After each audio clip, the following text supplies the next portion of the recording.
Well, it's time for movie reviews on Pure 24/7 Radio. I'm Nathan Thomas, and I'm joined once again by Andy Godfrey. Hi, Andy. How are you?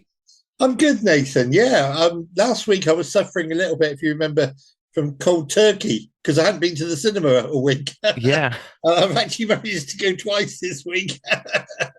So the shakes have calmed down. I'm feeling a little bit healthier. My blood pressure's calmed down a little bit. I'm glad to hear it. It's a weird week if I don't get to the cinema, I tell you. Getting withdrawal symptoms. Withdrawal symptoms, exactly. But thankfully, those pains have been put to rest this week. So we've got a few things to talk about. Actually, we've got some good news to begin with. Oh, brilliant. Do you want to start with that then? Yes. So you remember a few weeks ago, Easter, we were talking about the fact that there were some faith-based films in the cinema. Hmm.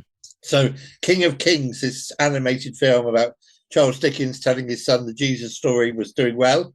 And also The Chosen, the TV series, which was they'd taken some episodes and put them in the cinema. That was doing well. Well, I really need people to mark their diaries because this weekend only, The Chosen is back in cinemas. Now, I did some checking, and our friends at Cova, who are the people that distribute these films and distribute The Chosen in the UK, and they are friends of mine and they're friends of Pure, Cova tell me that they are re-releasing The Chosen back into the cinemas by popular demand. Wow. How about that? So for Odeon and Cineworld to be showing The Chosen a few weeks after Easter, back by popular demand, is absolutely fantastic. Amazing. And I really want people to note this because what's happening this weekend is that season 5 of The Chosen, episodes 2 and 3, are showing in cinemas. So the pattern is this. Now, season 5 of The Chosen opens with Holy Week, okay? So we start with the disciples sitting around the table at the Last Supper. We then go back a few days in time and see the events of Palm Sunday, and Jesus driving out the money changers with a whip, looking for all the world like Indiana Jones, or maybe Indiana Jones looked like Jesus. Who knows? And we get the events of Holy Week. So that's episode 2, okay, of season 5. Episode 3 of season 5 is Jesus' trial before the high priest. Okay. Now, please, people, take note. Today and tomorrow, cinemas, including Cineworld and Cineworld here in Milton Keynes, are showing episode 2 of season 5 of The Chosen. So that's the events of Holy Week. Okay. They're showing it today and they're showing it tomorrow, Saturday. Then on Sunday and Monday, they are showing episode 3. Now, this wasn't shown in cinemas a few weeks ago, okay? They are showing the trial of Jesus in cinemas.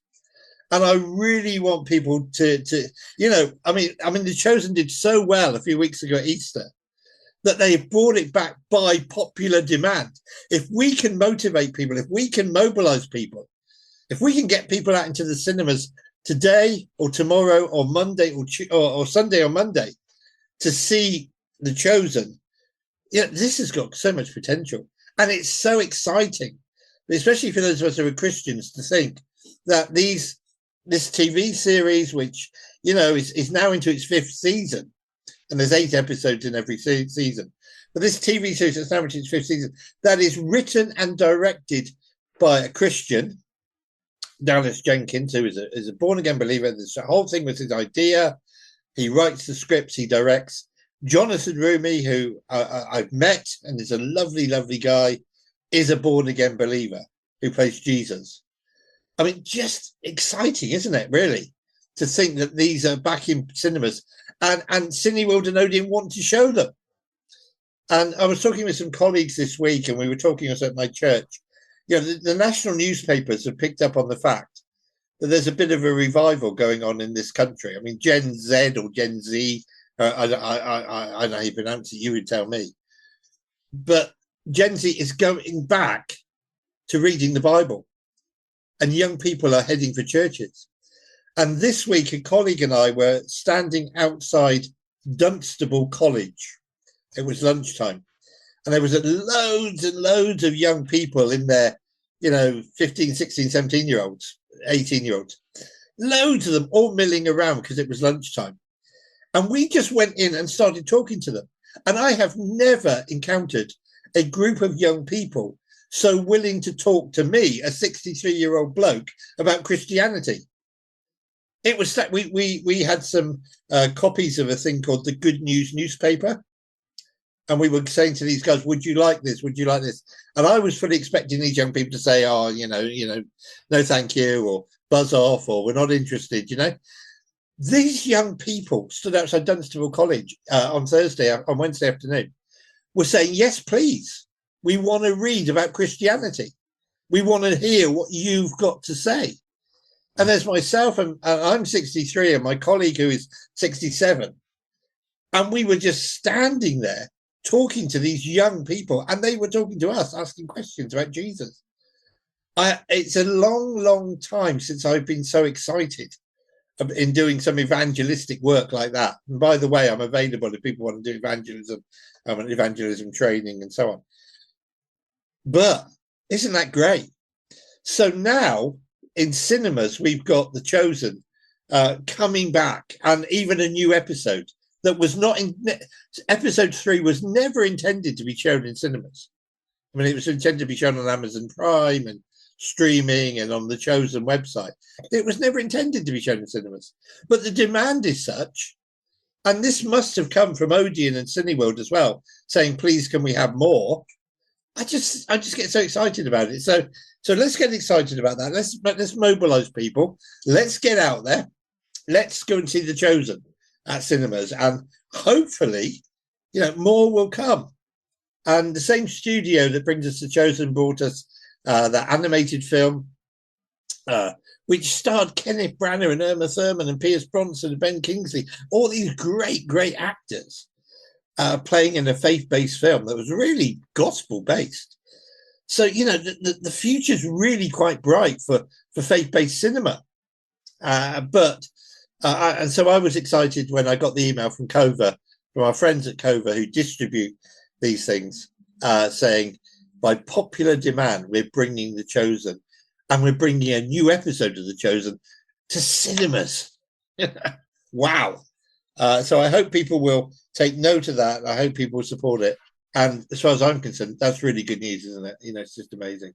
Yeah, and wow, awesome. So it's actually being asked for because it's become so popular. I saw it in the news. The Chosen, apparently it was doing so well that it was actually set to potentially break a record of some kind for the greatest revenue in such a short space of time for a faith-based film or something. Yeah, so, yes, that's right. Yes, it just incredible. And it did break. I think that was in America, not here. But I think that was in America, breaking box office records. It's just great. Yeah, and it's amazing what you say, how it seems as though there's a particular generation at the moment very receptive to the idea of Christianity, and as you say, really interested in knowing what the Bible has to say, which is amazing. We need to make sure we make the most of this opportunity. Oh, absolutely, because it won't last. I mean, revivals historically last for a short period of time.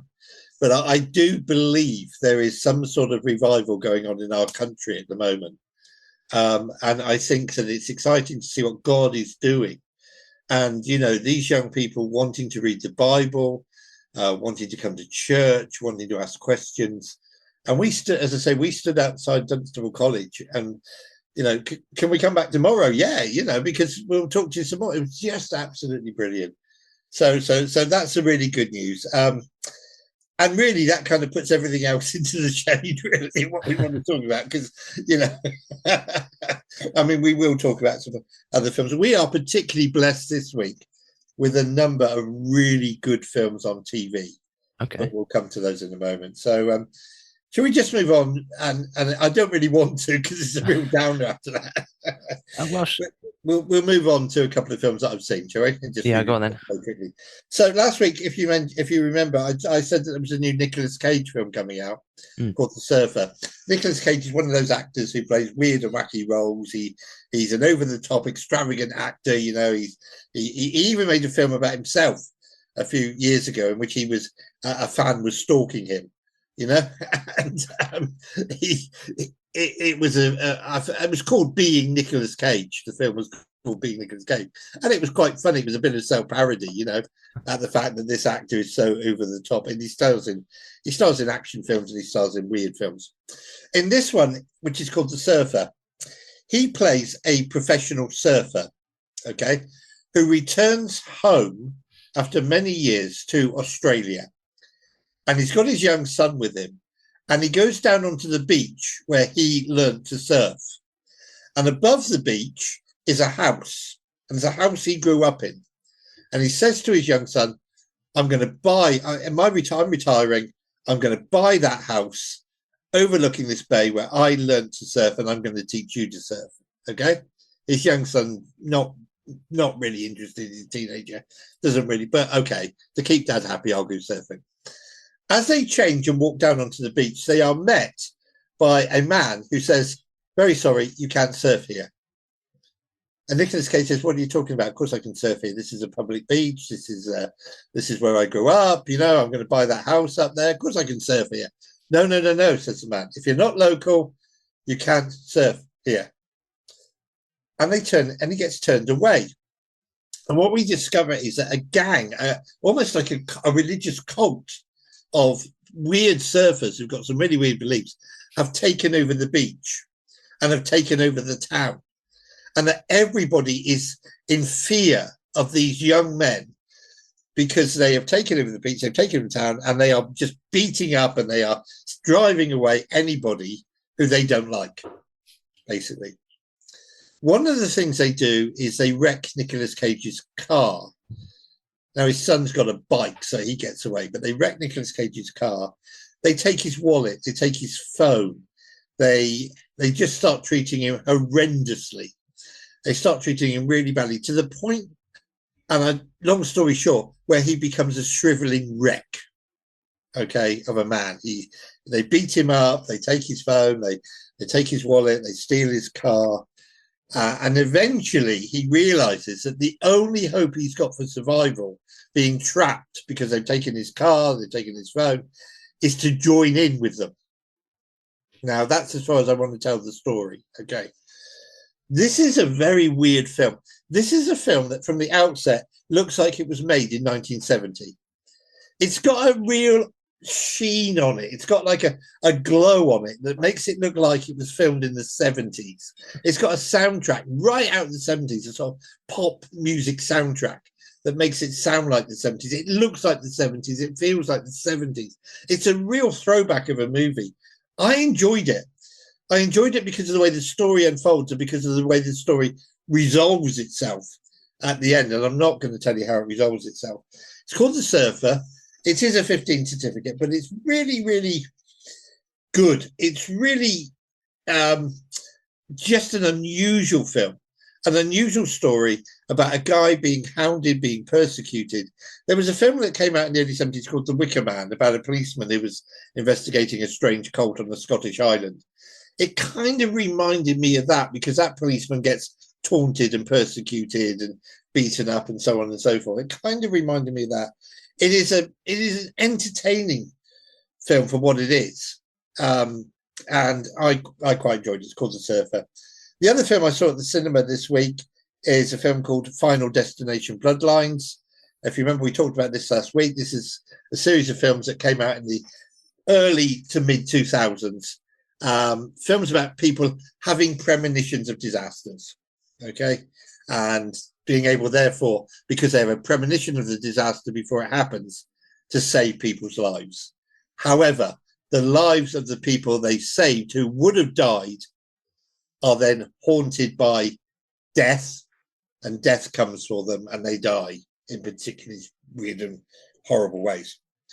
This one, we start in the 50s, and we see a young couple. They are going up in a brand new skyscraper that's been built. It looks a bit like the Seattle Tower. It's a sort of very narrow tower with a big revolving restaurant at the top, and it's opening night for this restaurant, for this new restaurant. The young man's got tickets. He wants to impress his girlfriend, take her up the top and give her a nice meal. And he's actually going to propose to her. And while he's proposing to her, she has a premonition. And she has a premonition that this whole thing, which is 500 feet up in the air, is going to collapse and that everybody's going to die, including herself. And basically, there's a dance floor which is glass, and she has a premonition that the glass is going to crack and everybody's going to fall through and die. And she races into where the band's playing. She grabs the mic and she says, "Everybody get off the dance floor. The glass is going to crack." Okay. And lo and behold, the glass cracked and she saves everybody's life. But, of course, that's pre-credits. And what happens is that the lives of the people she saved start to die in weird and wonderful ways. In order to save herself, she becomes a recluse. She cuts herself off from her family. She goes to live in a barricaded cabin in the woods and basically cuts herself off from her family. However, her granddaughter has a vision and sees what would have happened in the tower. And she feels death is now coming for the family. It's long, it's complicated, it's not very good. It stretches the concept too far. I've got some friends who really enjoyed it. I didn't particularly, because I thought this is just... In the earlier films, somebody had a premonition, they saved lives, and then they had to save their own life. In this, somebody has a premonition, the granddaughter ends up saving. It's stretching the concept too far across generations having the same vision. I didn't get it. It didn't work for me. Not very exciting, but it's on at cinemas. So those are two at cinemas. The Surfer, which I enjoyed. Final Destination, which I didn't enjoy because I just thought it was stretching this concept too far. A couple of films out at cinemas today. We got a film called Hollow Road, which is a thriller. These are ones I haven't seen yet. They're out today, so I'm just flagging them up for people. A young couple get a phone call from their teenage daughter who is driving home and says, "Mum, I've just hit a pedestrian. I need you to come and get me. I'm in a mess." Okay. As they drive towards where their daughter's told them she is, weird things start happening. That's all I know. That's all I'm going to say. Weird things start happening. It's called Hollow Road. It's a thriller. It's out today. Also out today is a film called Hurry Up Tomorrow. And this is a film about a musician, somebody plays music, a piano player, who basically, again, falls in with a bad crowd and starts to have weird experiences. So those are out today. I want to mention a couple others, if I may, because we are really blessed this week with TV films. So for people who maybe can't afford to go to the cinema, splash out, go see The Chosen, get the church to buy your tickets, folks, okay, for The Chosen. So there's some really good films. So first of all, on Saturday night on TV, there's a film called The Boys in the Boat. Now, for people who like Chariots of Fire and remember Chariots of Fire, this is a must. This is about the Olympics that were held in Germany in the 1930s, the ones that Hitler presided over. It's about the American rowing team, and it's great. It's just great. It's directed by George Clooney, stars George Clooney. Basically, it's the story of how the rowing team get together. They are not from one of the big colleges in America. They're not from Harvard or Princeton or anything like that. They get together, they form a rowing team, they end up representing America in the 1936 Olympics and being cheated, actually, because Hitler arranges for Germany to have a better lane. And that's actually factual. It's a really good film. It's very much in the Chariots of Fire vein. There are moments when we actually feel that we are in the boat with them as we watch the water splashing with the paddles. It's a lovely, lovely film. It's called Boys in the Boat.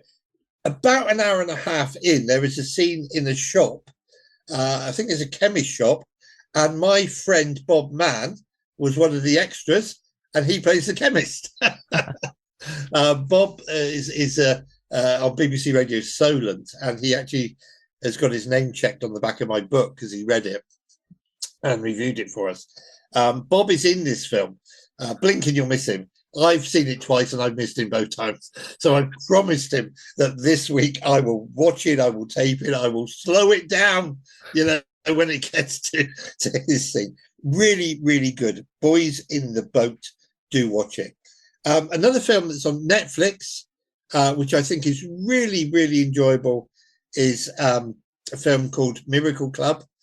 And this is based on a true story of a group of ladies from the north of England, a village in the north of England, who decide to go to Lourdes.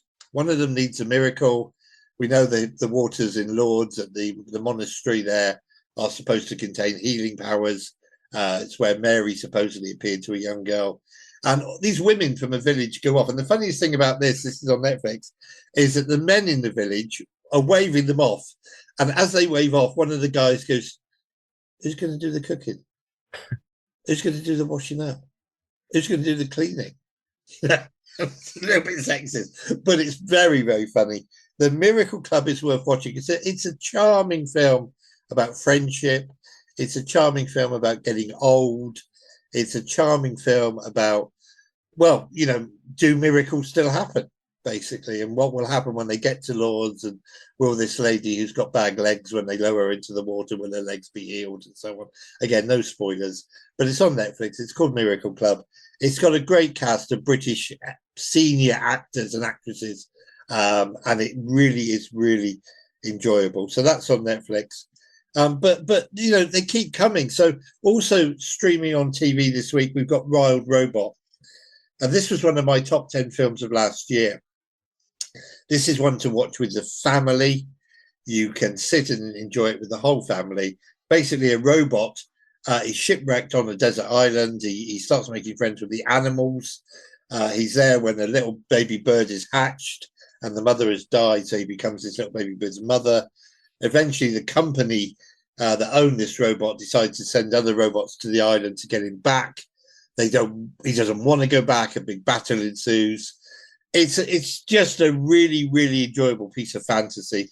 Beautiful animation. It was one of the top 10 films of last year, and it's called Wild Robot. That's streaming.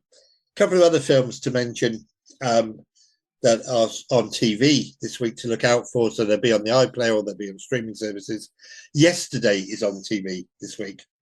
Now, I don't know if you've seen Yesterday. Yesterday, I'm a huge Beatles fan. I mean, I'm a massive Bruce Springsteen fan, as you know, but I'm also a huge Beatles fan. I have every Beatles album on vinyl, and I love the Beatles. This film, which was one of my favourite films the year it came out, it stars Lily Allen and Hamish Patel. Hamish Patel is living in Yarmouth in Norfolk, and he's a singer-songwriter, and he's not doing very well. He's not having any success. Lily Allen has got utmost faith in him as his agent, but he's not doing very well at all. He's playing a few gigs. He's playing in a few pubs. One day, he's cycling home from a gig, and all the street lights go out. And in fact, what happens is every light in the world, we zoom back and back and we see the whole planet. The whole world plunges into darkness for about 30 seconds. And during those 30 seconds, he has an accident. He crashes into a bus because he can't see on his bike. When he wakes up in hospital, he discovers that he is the only person left in the world who remembers the Beatles. Now, he's a struggling singer-songwriter. And he thinks, no, I can't. No, can I do this? And he starts writing out the lyrics. He gets online. Nobody remembers it. All the Beatles albums have disappeared. Nobody remembers the Beatles at all. And he first realizes this. He comes out of hospital. He meets with some friends in a pub. And because in the accident on his bike, his guitar was damaged, they give him a new guitar. And he says, well, a new guitar demands a great song. And he starts singing Yesterday, or My Troubles. And they look at him and say, when did you write that? That's a great song. When did you write that? And he says, I didn't write it. Paul McCartney wrote it. John Lennon wrote it. I didn't write this. Who's Paul McCartney? Who's John Lennon? And he starts to realize that these guys, he's the only person left in the world who knows the Beatles. So he thinks, can I do this? So he finds a little local recording studio, and he records some of the Beatles songs, Yesterday and Help and a few others. And these become massive hits. And he ends up becoming the biggest star in the world because he's writing these great songs. And the dilemma becomes, do I keep writing these songs and telling people? And of course, there are scenes where he's struggling to remember the lyrics, And at one point, he's sitting down in his front room at his piano, and his mum and dad come and say, "Oh, I got a new song. I want to play for you. It's called Let It Be," which is my favourite Beatles song of all time. Is Let It Be. And his mum comes in and says, Dad, come and hear John's new song. It's called Leave It Be. No, it's called Let It Be. And the film presents him with this real dilemma. He is making money and becoming rich and famous on the back of somebody else's work. And does he tell the world eventually or not? And there's a lovely moment right at the end of the film where he says, sure, I feel like Harry Potter when he defeated Voldemort. And his girlfriend, Lily Allen, goes, Harry who? And he goes, no. And the world has never heard of Harry Potter. He goes, no, not going through that again. It is a great film. It is a really super film. It's a great story. And I loved, it's called Yesterday. And I imagine a world without the Beatles. No, thank you. It's just great. Also on TV this week is Top Gun Maverick. So the sequel to Top Gun that we waited 36 years for. Tom Cruise was in London this week and he got a fellowship at the British Film Institute. He was honoured for his creative filmmaking. We know that there's a new Mission. This is what we'll be talking about next week, Nathan. There's a new Mission Impossible film coming out, so we'll be talking all about that. There's a new Disney live action film coming out the same day, which strikes me as a bit of bad marketing on Disney's part. But, we'll talk about that next week. Top Gun Maverick is great, full of action, full of adventure, full of great flying. They actually flew the jet fighter planes. Tom Cruise was actually flying. They were in the jet fighter planes, 3,500 feet up in the sky. The director was on the ground. They had to rearrange the cockpit in order to get cameras in of these fighter planes. Top Gun Maverick's great. And one other film that I just want to mention while we've got time, that's on TV, a favourite of mine again in recent years, a film called Wild Rose. Now, I don't know how much, really country and Western music by average we play on Pure. Wild Rose stars Jessie Buckley, who is a wonderful actress. I've had the joy of meeting her. She's a lovely, lovely lady. She plays a country and Western singer who is a single mum, has been in prison, and has come out and is trying to make good, but loves her country and Western. There are some fantastic songs in this film, Wild Rose, and she performs them all. There's one that makes reference to The Wizard of Oz, and she talks about coming home down the Yellow Brick Road. It's a beautiful film. It's a really good film. And I noticed it was on TV this week. So there you go. That's my contributions this week. Go see The Chosen at the cinema. If you want something a bit different, a bit wacky, a bit way out, go see The Surfer. Avoid Final Destination's Bloodline. It's really not as good. And on TV, do watch The Boys in the Boat. Look out for my friend Bob playing a shopkeeper about halfway through. Watch Wild Robot, which is this lovely animated film. Watch Yesterday, a film that imagines the Beatles never existed. Watch Wild Rose for country and Western music. Really, really exciting. And those are the ones for this week. Wow, quite a wide range, quite a mix of stuff on TV, it would seem, and streaming.